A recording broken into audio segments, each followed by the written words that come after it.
Hello friend, Namaskar. Today's class is based on the nomenclature of IUPAC. वैसे हमने कई पिछले वीडियोज में IUPAC नोमेनक्लेचर की संरचनाओं के बारे में चर्चाएं की हैं। पिछले कई वीडियोज पड़े हुए हैं जिनमें हमने भली भांति बताया है कि किसी भी ऑर्गेनिक कंपाउंड का जब IUPAC नोमेनक्लेचर किया जाता है या उसका नामकरण किया जाता है तो किस प्रकार किया जाता है और किन किन कंपाउंड्स का किया जाता है, तो हमने पिछले कई वीडियो से बताया हुआ है। आज की IUPAC कुछ अलग प्रकार की है, कुछ डिफरेंट प्रकार की है। हम उनकी चर्चा आज करने जा रहे हैं जो कि आपके सामने।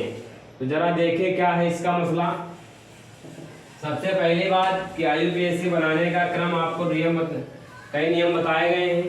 पहला नियम कि जब आप कोई ऑर्गेनिक कंपाउंड की IUPAC बना रहे हैं तो नेमिंग जो होती है, नंबर ऑफ कार्बन एटम्स की काउंटिंग करना सबसे ज़्यादा जरूरी है। पहला काम आप ये गिनती कर लें कि total number of carbon atoms उस चेन में कितने दिए हुए हैं।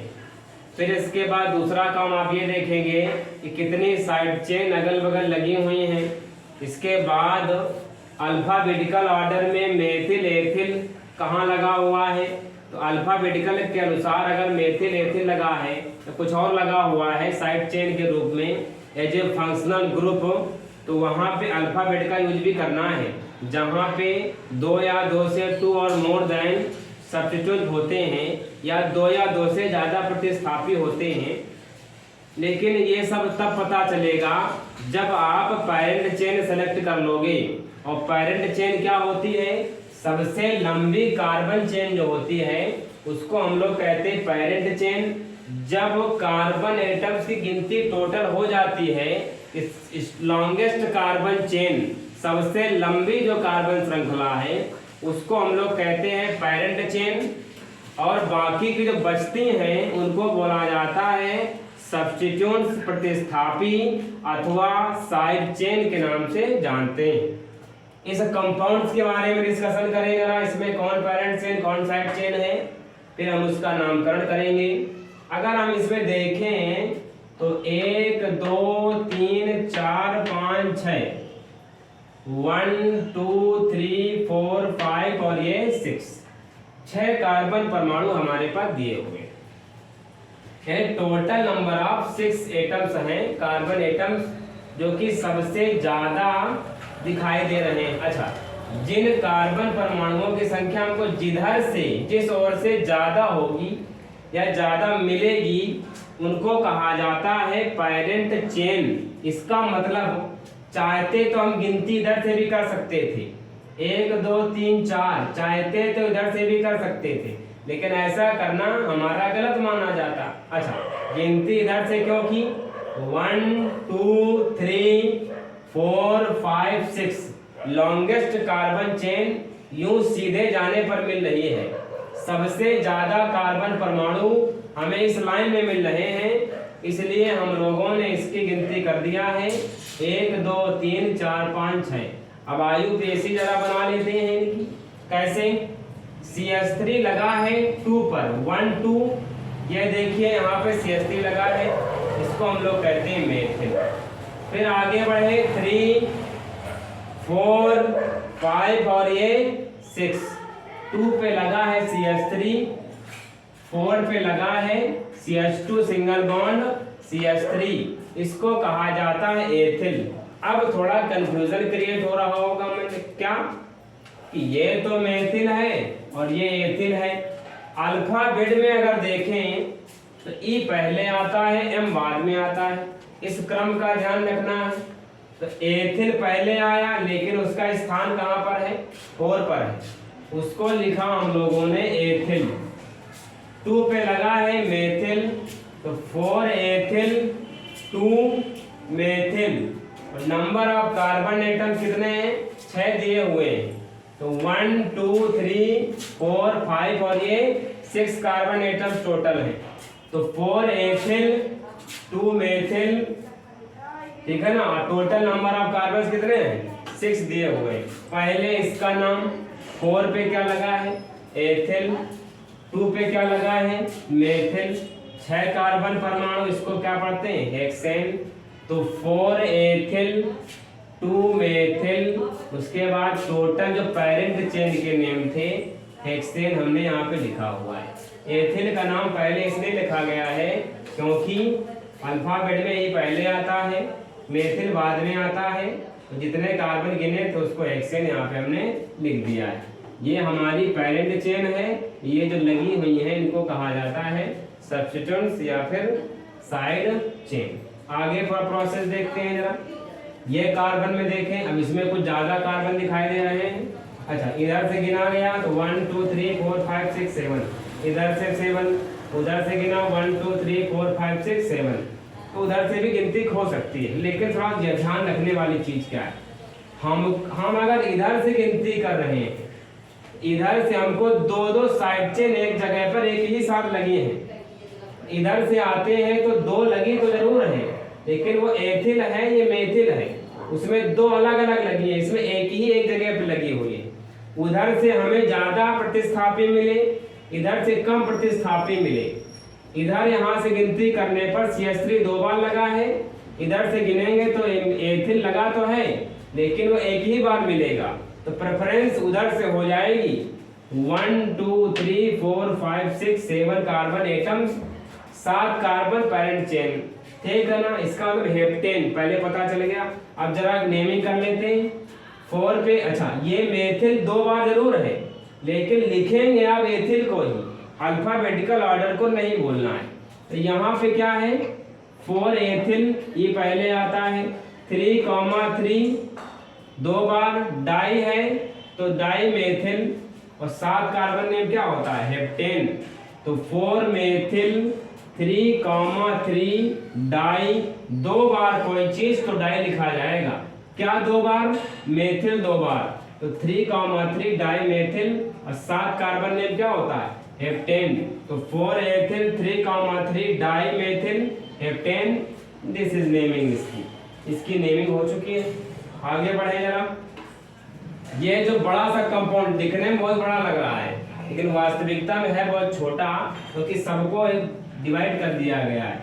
इधर से गिनती कर रहे हैं तो 1 2 3 4 5 6 7, ये ज्यादा थोड़ा 3 पे आता है, हालांकि मेथिल लगा हुआ है, ये प्रोपिल लगा हुआ है। इधर से गिनने पर साइड चेन थोड़ा पास में है, इधर से हमें साइड चेन 2 पे मिल रही है, इधर से साइड चेन हमें 3 पे मिल रही है। बात समझ में आ गई ना। इधर से साइड चेन 2 पे मिल रही है, इसलिए गिनती इधर से की जाएगी। ये रूल कहता है कि अगर कई साइड चेन लगी हैं तो जिस ओर से साइड चेन की संख्या ज्यादा हो या बहुत जल्दी मिल जाए या पहले मिल जाए, उसको क्या कहा जाता है, उसको नंबरिंग में पहले रखा जाता है। ये 2 पे था, ये 3 पे था, ये 4 पे था, ये 5 पे था। अच्छा, मेथिल, इधर भी मेथिल और ये भी मेथिल हो गया आपका, तो 2,3,5, 2 पे मेथिल, 3 पे मेथिल और ये 5 पे मेथिल, ठीक है ना। तो 2,3,5 ट्राई, 3 बार है तो ट्राई मेथिल लिख दिया गया। इस 4 पे क्या लगा हुआ है, ये लगा हुआ आपका प्रोपिल, 1 2 3, ये प्रोपिल लगा हुआ है। बात समझ में आ गई ना। ये 4 पे प्रोपिल, टोटल 7 कार्बन नेम क्या होता है हेप्टेन होता है। तो 2,3,5 ट्राई मेथिल, 4 प्रोपिल और 7 कार्बन नेम क्या होता है हेप्टेन होता है। मैंने क्या किया, मेथिल 1 बार 2 बार, ये तीसरी बार 1 बार 2 पे, 1 बार 3 पे और 1 बार 5 पे। तो 2,3,5 ट्राई मेथिल, 4 पे क्या लगा है प्रोपिल, 1 2 3 प्रतिस्थापी है तो 4 प्रोपिल हो गया और 7 कार्बन नेम क्या होता है हेप्टेन। That's it. आगे बढ़ते हैं। ये स्ट्रक्चर चारों तरफ से बंद है, कोई समस्या नहीं है। एथिल लगा है सबसे ऊपर, इसको क्या पढ़ते हैं मेथिल। मेथिल चारों तरफ से बंद है, ये साइड चेन के रूप में ऊपर लगा हुआ है। गिनती होगी 1 2 3 इस तरह से 1 2 3, इसको गिन ले 3 कार्बन, लेकिन बंद है ऊपर के प्रतिस्थापी है तो 2 मेथिल लिख सकते हैं, नहीं भी लिखेंगे तब भी कोई प्रॉब्लम नहीं है। तो मेथिल चारों तरफ से बंद स्ट्रक्चर, साइक्लो और 3 कार्बन में क्या होता है प्रोपेन, तो 2 मेथिल साइक्लो प्रोपेन यहाँ पे ये कन्वर्ट हो गया है, 2 मेथिल प्रोपेन साइक्लो प्रोपेन यहाँ पे लिख दिया जाएगा। 3 कार्बन जो हमने गिने साइक्लो प्रोपेन और प्रतिस्थापित सब्स्टिट्यूट जो था उसका नेम यहाँ पे मेथिल लिखा गया, तो 2 मेथिल साइक्लो प्रोपेन। आगे बढ़े जरा, इधर से देखा जाए एक बड़ा स्ट्रक्चर दिखाई दे रहा है, इधर से गिनती की गई इसकी, उधर से इसलिए नहीं की गई है तो इधर से गिनती करने पर ये साइड चेन हमको दो, एक साइड चेन ये दूसरी ये वाली दो मिल रही है, उधर से गिनते तो केवल ये CH3 ही मिलती, ठीक है ना। अच्छा 1 2 3 4 5 ये जो 2 लगी है ना आपकी CH3, इधर भी CH3, तो ये जो स्ट्रक्चर दिखाई दे रहा है मैंने आपको बताया है, एक CH3 होगा तो प्राइमरी है, 2 CH3 होंगे तो सेकेंडरी है, 3 CH3 होंगे तो टर्सरी है।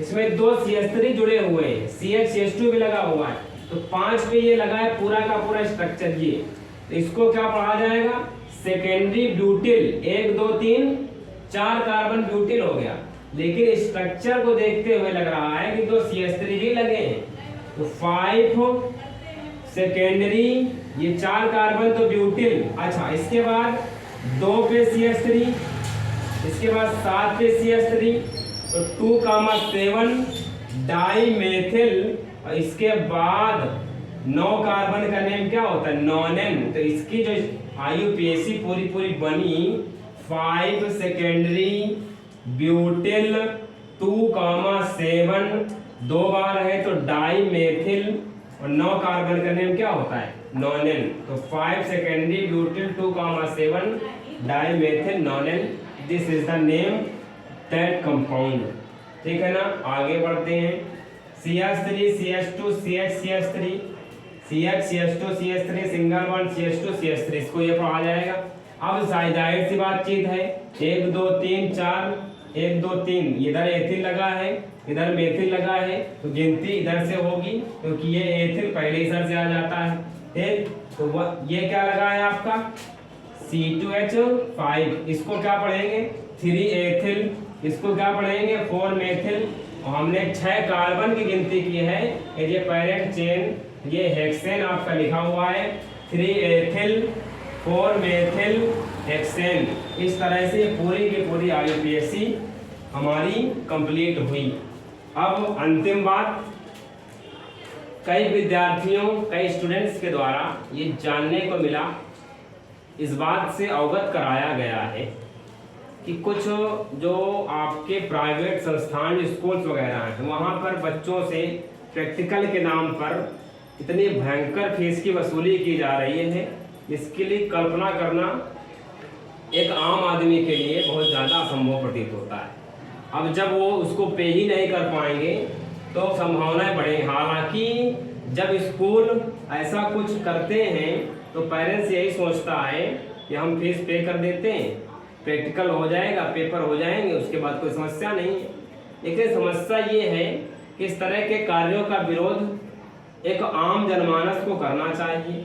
तमाम देखा गया यूपी बोर्ड CBSE रिलेटेड जो विद्यार्थी हैं उनके द्वारा बताया गया कि स्कूल के स्टाफ के द्वारा, मैनेजमेंट के द्वारा, जैसे मान लीजिए प्रैक्टिकल यूपी बोर्ड की फीस 1200 है, कहीं 2000 ली जा रही, कहीं 1800 लिए जा रहा है। तो मेरा कहने का तात्पर्य ये है, किसी को भड़काने या फिर किसी तरह से किसी को बरगलाने का कोई उद्देश्य नहीं है, केवल इतना बताना चाहते हैं कि जो गरीब माँ बाप है उसके लिए एक एक पाई जोड़ना बहुत मुश्किल हो जाता है।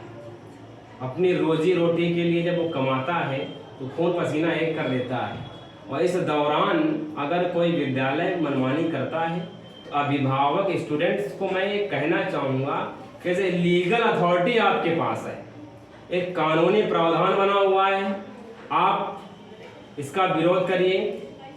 तमाम संस्थाएं कार्य कर रही हैं, जिले स्तर पर अधिकारी बैठे हैं, थाने स्तर पर अधिकारी बैठे हैं, आप वहां पर जाके शिकायत करिए, इसका विरोध करिए, क्योंकि जब आप किसी का विरोध करेंगे तभी उसके बारे में और आपको जानकारी मिलेगी और भविष्य में आप गलत का विरोध कर पाएंगे। और ये मैनेजर, प्रबंधकों, स्कूल के जो प्रिंसिपल्स होते हैं, इन पर एक प्रकार से आमूल-चूल कार्रवाई तो होगी ही, इसका मुझे भरोसा है। गरीब विद्यार्थियों पर बहुत ही दयनीय जो ये कुष्ठाघात किया जा रहा है, कुठाराघात किया जा रहा है। एज ए टीचर मैं बहुत चिंतित हूँ इस बात से। और एक टीचर, समाज सेवक, एक वकील का पहला उद्देश्य होता है तो अपने शिक्षित है अगर तो समाज में कम से कम एक अच्छा संदेश दे सके। इसलिए आज इन्हीं लाइनों के साथ मैं अपनी बात समाप्त करता हूँ। जय हिंद, जय भारत। चैनल को सब्सक्राइब करना और लाइक करना, शेयर करना और कमेंट करना तो कतई ना भूलें। आप सभी से गुजारिश है। Thank you very much.